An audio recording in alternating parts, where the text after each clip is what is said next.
Boa tarde, ministra doutora Anísia. Fico feliz em tê-la aqui. Quero, inclusive, parabenizar essa comissão pela condução dos trabalhos. Acredito que hoje essa comissão está dando um belo exemplo de como devem ser conduzidos os trabalhos quando um ministro aceita um convite para poder vir aqui conversar. Infelizmente, tivemos péssimos exemplos anteriormente e essa comissão está dando um belo exemplo. Doutora Anísia, no seu primeiro discurso de posse, a senhora fez no mínimo, acredito, um aceno, se eu estiver enganado, que me corrija, a respeito de uma aproximação à legalização do aborto. Eu não, obviamente, vou discutir aqui a respeito desse tema, não é o meu papel convencê-la. Tá bom.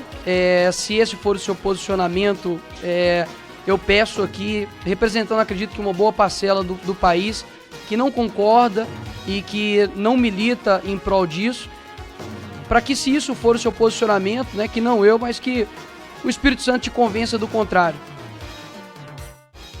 Acredito que tem uma grande parte do nosso país cristão que realmente ficaria extremamente feliz em não ver as diretrizes desse governo seguindo um caminho realmente do aborto. O senhor disse que no meu ato de posse, no meu discurso de posse, eu defendi a legalização do aborto. Eu não fiz isso em momento algum. Nenhum aceno neste sentido. Hello, darkness, my old friend. O que eu defendo é o cumprimento da lei e o acolhimento às mulheres e meninas que estão nas situações que a lei ampara, né, a prática do aborto, naquelas determinações que a lei de 1940 determina, e a única questão mais recente é a decisão sobre os fetos anencefálicos, que também é uma determinação legal. Nesses casos, meninas e mulheres devem ser acolhidas, que é também o que a deputada Sâmia falou, da forma correta, pelo Sistema Único de Saúde, como a lei prevê. Isso, qualquer ministra da Saúde, qualquer ministro de qualquer pasta do nosso governo, né, precisa defender, e é o que eu tenho discutido com a ministra Cida Gonçalves do Ministério das Mulheres. Então, assim, para deixar muito clara do que se trata, do que se tratou a revogação da portaria em questão, ao que o senhor faz referência. Eu vejo, por exemplo, ideologia de gênero que, mais uma vez aqui para mim, não acredito que seja ciência, racismo e machismo estrutural também não seja ciência. Então, a portaria interna, ela não está sendo pautada por princípios, né, religiosos, mas vejo que está sendo pautado por princípios ideológicos, que basicamente dá na mesma, são princípios e advêm de alguma fonte.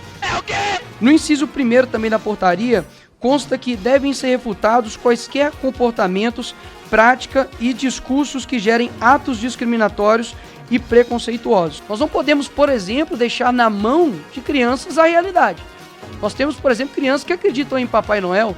Mas que porra é essa? Não é por isso que você, ao longo do tempo, não vai discorrer a respeito disso e buscar uma realidade. Acredito que, como adultos e principalmente como parlamentares, a busca pela verdade ela não pode ser ignorada. E, por fim, no inciso 1, na letra C, tem algumas diretrizes aqui que diz respeito que deve adotar a linguagem que evite termos machistas e patriarcais do cotidiano institucional. E eu gostaria de saber se isso seria com relação à linguagem neutra ou não. Não irei discutir se está certo ou errado, somente se isso de fato é a intenção, como a gente já viu alguns ministros, inclusive, do governo Lula agora, utilizando a linguagem neutra em alguns eventos oficiais. Se não for, excelente, mas se for, para a gente discutir, porque eu acredito que essas questões aqui, inclusive, eu acredito que ultrapassam até mesmo um pouco das competências do Ministério da Saúde. Ideologia de gênero, eu já falei aqui sobre isso. Gênero é uma categoria social mais do que biológica. Isso é claro, há uma farta literatura a esse respeito, por isso se fala, como eu disse aqui, a jurisprudência sobre direito à autodeterminação de gênero e de orientação sexual. Isso também é lei, também não vou me deter sobre isso. O nosso programa, como eu disse, é bem mais amplo, né? Então vamos às questões específicas do programa.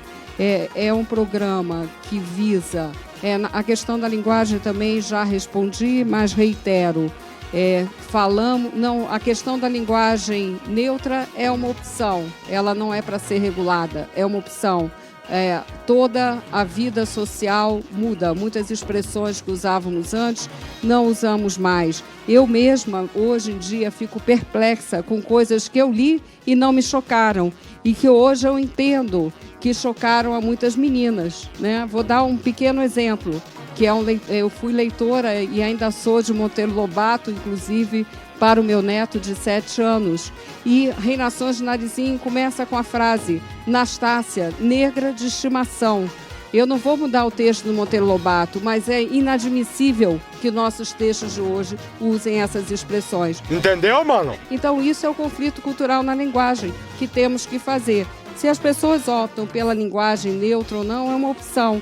O nosso programa é muito mais amplo que isso. Ele fala contra racismo, machismo, fala contra, que foi o exemplo que eu dei aqui, numa reunião de trabalho, se referir à mulher de forma pejorativa, ou seja, sexualizar a mulher numa situação em que ela não quer que isso ocorra, né? Ou dizer no ambiente de trabalho, como eu já vi, vamos fazer silêncio que isso aqui não é favela. Isso é inadmissível. Então é desse tipo de prática que falamos aqui, entre outras, né? E no inciso 2º, a senhora afirma que as políticas públicas de Estado devem ser formuladas, implementadas, monitoradas e avaliadas de maneira independente de princípios religiosos. A senhora, inclusive, citou a questão da laicidade do Estado. Mas acredito que houve uma confusão com relação aos termos, porque Estado laico não se confunde com Estado laicista ou Estado antirreligioso. Como é que é? E minha pergunta vai nesse sentido, né? Quais serão as medidas praticadas e adotadas para aqueles indivíduos dotados, né, de princípios e valores decorrentes de alguma religião? E se isso não for ocorrer, qual, afinal, né, será a política pública que será formulada no seu mandato, então?